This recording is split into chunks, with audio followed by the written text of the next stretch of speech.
पूछा है कि जब हम पुनर्जन्म लेते हैं तो हिसाब किताब कहां रहता है, क्या रहता है? आप हैं हिसाब किताब, आपके अलावा कहीं हिसाब किताब नहीं रहता, कोई जरूरत नहीं। आप ही हैं करने वाले, आप ही हैं भोगने वाले, आप ही हैं हिसाब किताब। आप खाता वही है पूरा अपना। जो जो आप कर रहे हैं वो प्रतिपल आपको बदल रहा है। हर कृत्य आपकी बदलाहट है और हर कृत्य आपका जन्म है और हर कृत्य के साथ आप नया आदमी अपने भीतर निर्मित कर रहे हैं। वही है हिसाब किताब। अलग रखने की कोई भी जरूरत नहीं, कोई प्रयोजन भी नहीं। आपको जान के ही आपका पूरा हिसाब किताब जाना जा सकता है। आपका एक एक कृत्य बताता है कि आपकी आदतें क्या हैं, गहरे संस्कार क्या हैं। अब जैसे मैंने संत फ्रांसिस की बात कही, यह आदमी कहता है कि मुझे कोई धोखा दे जाए तो भी मैं भरोसा ही करूंगा। ये इसके गहरे संस्कार की खबर है। इसने भरोसे का संस्कार बनाया है, तो कोई आदमी धोखा देके इतनी आसानी से तोड़ नहीं सकता। बहुत मुश्किल है इसके संस्कार को तोड़ना। और जब इसका संस्कार टूटता नहीं धोखा देने से, तो और मजबूत हो जाता है। प्रत्येक चीज मजबूत होती है पुनरुक्ति से। आपको कोई धोखा ना भी दे, कोई आदमी आपके कमरे में ऐसे ही चला आए, तो ही जो पहला ख्याल उठता है वो भरोसे का नहीं होता। अभी इसने कुछ किया नहीं, ना आपका गर्दन दबाई, न कोई आपका सामान ले भागा, लेकिन जो पहला ख्याल आपके भीतर उठता है वो ये उठता है कि पुलिस को आवाज दें, क्या करें।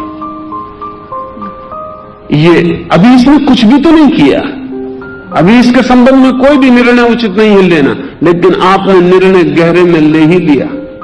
ऐसा है कुछ कि हमें कोई आदमी बुरा है इसके लिए प्रमाण की जरूरत नहीं होती, वो तो हमारे संस्कार से मिल जाती है खबर हमें। कोई आदमी भला है तो हमें प्रमाण की जरूरत होती है।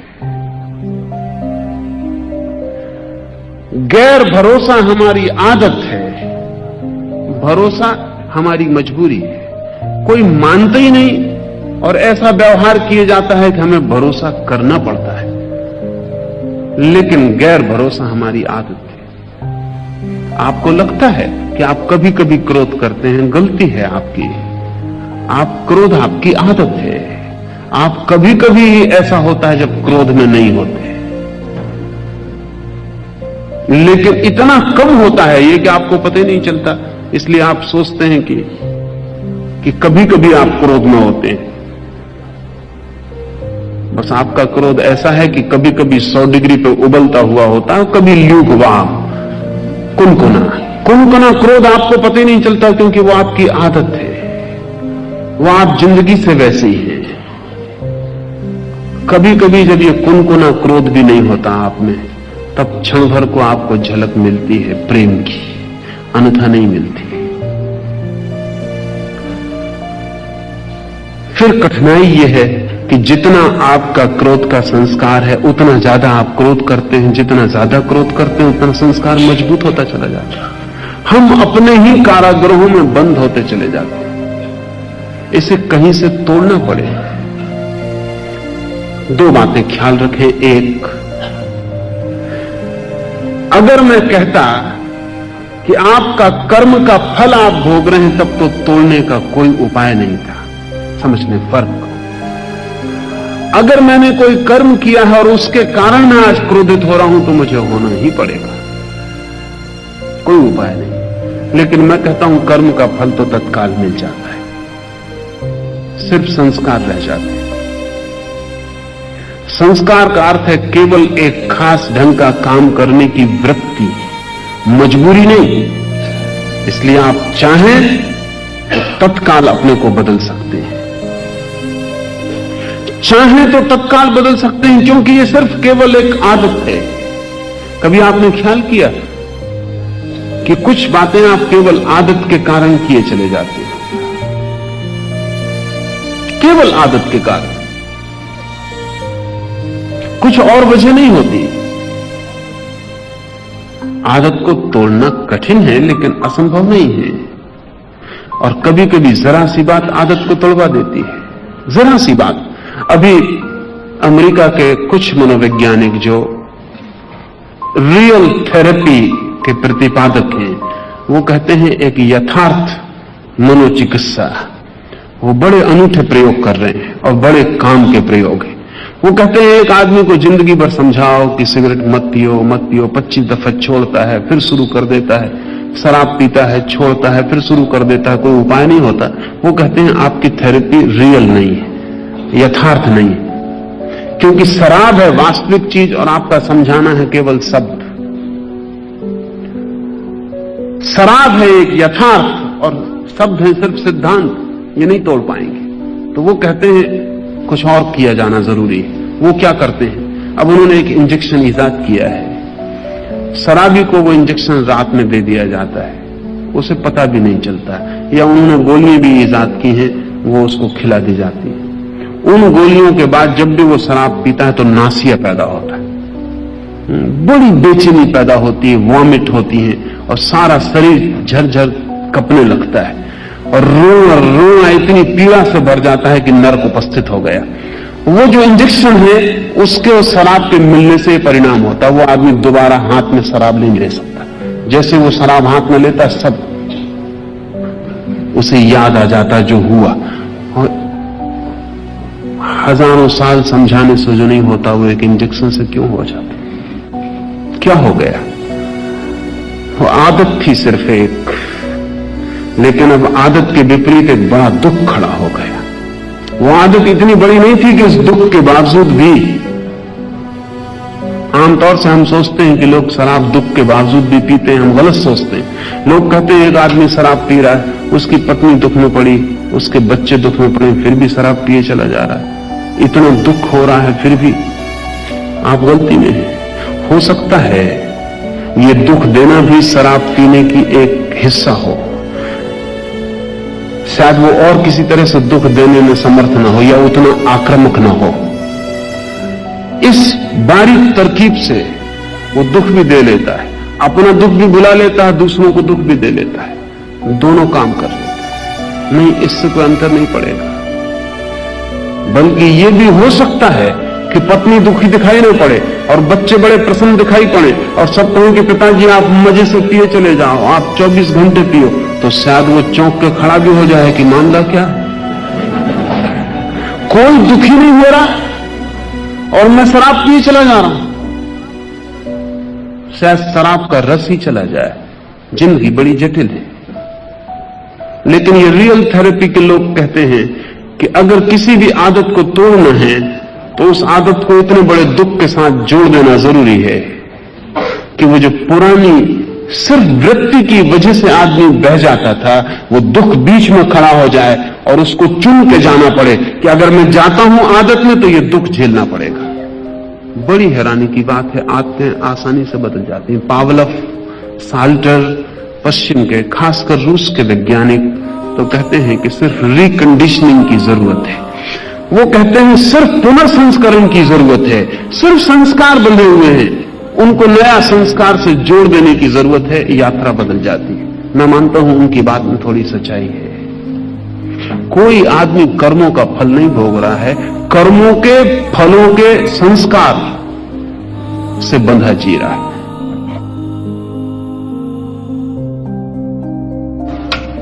संस्कार मजबूत है अगर आप उसके साथ बहते हैं, कमजोर है अगर आप निर्णय करते हैं और रुक जाते हैं। इसलिए ऐसा कोई भी कृत्य नहीं है जिसे आप न रोक सकते हो, और अगर आप कर रहे हैं तो आप ही जिम्मेवार हैं। और अपने मन को ऐसा मत समझाना कि क्या करें, जन्मों जन्मों का कर्म फल है, भोगना ही पड़ेगा। ये भी होशियारी है। ये भी जो आप करना चाहते हैं उसको करते रहने की नीयत, और कुछ भी नहीं। ये भी जस्टिफिकेशन है, ये भी आप अपने को न्यायोचित ठहरा रहे हैं। बड़े मजे की बात है कि कर्म का सिद्धांत तो धर्म का अंग था और हमने कर्म के सिद्धांत से अपने सब अधर्म के लिए सहारा खोज लिया। क्या कर सकते हैं? हाथ के बाहर है बात। जो हो चुका, वो भोगना ही पड़ेगा। जो हो चुका वो आप भोग चुके हैं। अगर आप पुनः उसे दोहरा रहे हैं तो ये केवल एक बार बार दोहराई गई आदत है, किसी कर्म का फल नहीं। हर बार दोहरा के फल पाएंगे और हर बार आदत मजबूत होती चली जाएगी। धीरे धीरे आदमी आदतों का एक पुंज ही रह जाता है। हम सब आदतों के पुंज।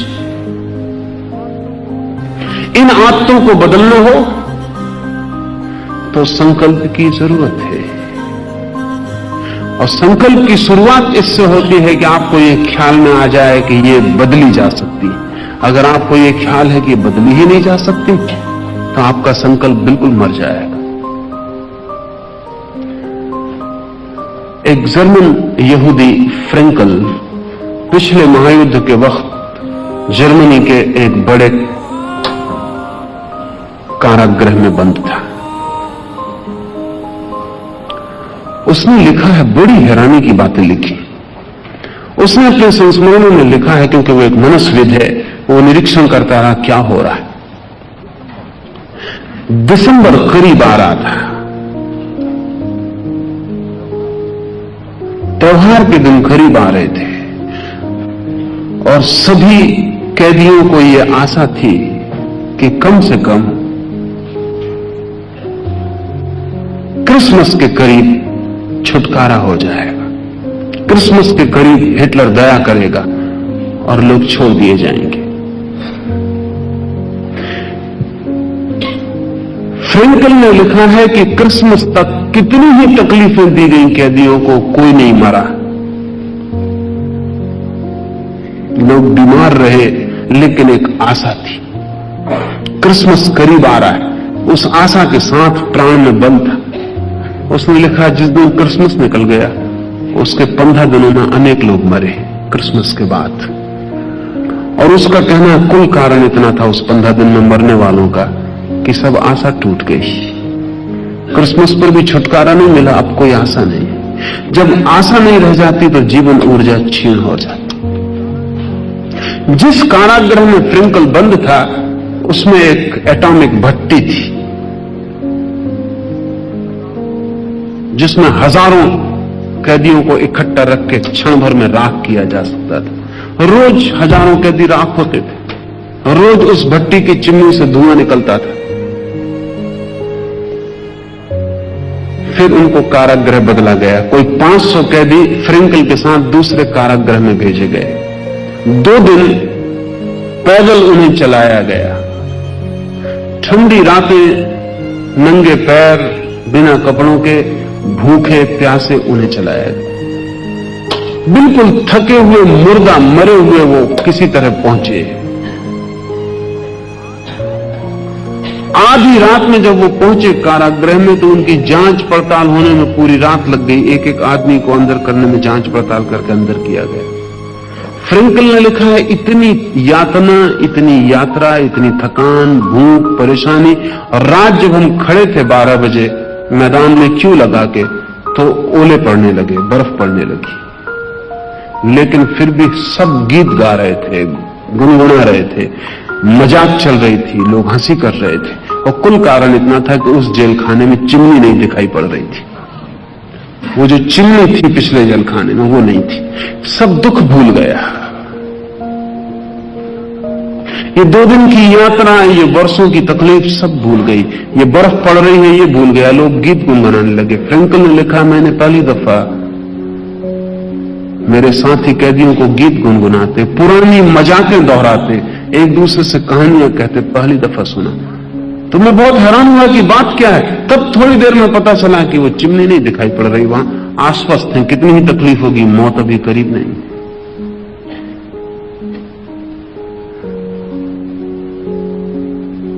अगर ऐसा हो कि रात के अंधेरे में चिमनी ना दिखाई पड़ रही हो और सुबह रोशनी हो और चिमनी दिखाई पड़ जाए तो अनेक तो वहीं गिर पड़ेंगे। 2 दिन की थकान एकदम पैर जवाब दे देंगे। आदमी अपने भरोसों से जीता है, अपनी आशाओं से जीता है, अपने अभिप्रायों से जीता है। अगर आपको ख्याल है कि आप अपने को बदल सकते हैं, ये ख्याल ही बदलाहट की पहली बुनियाद बन जाती। आपको ख्याल है कि बदलाहट हो नहीं सकती, हाथ पर ढीले पड़ जाते, आप जमीन पर गिर जाते। जिंदगी की ऊर्जा आपके ख्यालों से उठती और गिरती है। मैं आपसे कहता हूं, संस्कार हैं आपके पास, लेकिन संस्कार पानी की सूखी रेखाओं की तरह हैं। अगर पानी को कुछ न किया गया तो वो उनसे बह जाएगा, लेकिन अगर जरा सी ही चेष्टा की गई तो पानी नई रेखा बना लेगा। पुरानी रेखा कोई नियति नहीं है कि पानी उसी से बहे। कुछ न किया गया, पैसिवली पानी छोड़ दिया गया तो पुरानी रेखा से बहेगा, लेकिन अगर जरा सी भी चेष्टा की गई तो पुरानी रेखा मजबूर नहीं कर सकती पानी को बहने के लिए। बस इतना ही संस्कार है आदमी पर। अतीत से हम बंधे, लेकिन भविष्य के प्रति हम मुक्त हैं। इसे थोड़ा ठीक से समझ लें। अतीत से हम बंधे हैं, लेकिन बंधे हैं अपने ही भाव के कारण। भविष्य के प्रति हम मुक्त हैं, और हम चाहें तो एक झटके में अतीत की सारी रस्सियों को तोड़ दें। वे रस्सियां वास्तविक नहीं है, जली हुई रस्सियां हैं, राख की रस्सियां, रस्सियों जैसी दिखाई पड़ती। एक रस्सी को जलाएं, जल जाए, राख हो जाए, फिर भी बिल्कुल रस्सी मालूम पड़ती है, रेसा रेसा। और छू के न देखें तो यह भी हो सकता है कि हाथ में बंधी हो तो सोचें कि कैसे भाग सकते। छू के जरा देखें, जली हुई है, टूट सकती, अभी गिर सकती है। संस्कार का अर्थ है जली हुई रस्सियां, लेकिन अगर आप उनको रस्सियां मान के चलते हैं तो आप उनको प्राण देते हैं। मनुष्य अपने कर्म का फल भोगता है और प्रतिपल नए कर्म करने को मुक्त हो जाता है। सिर्फ आदत के कारण पुराने को दोहराए, बात दूसरी, लेकिन पुराने को दोहराना अनिवार्य नहीं है। इसलिए कोई आदमी अगर ठीक संकल्प का आदमी हो तो एक क्षण में पूरी जिंदगी बदल ले सकता, एक क्षण में।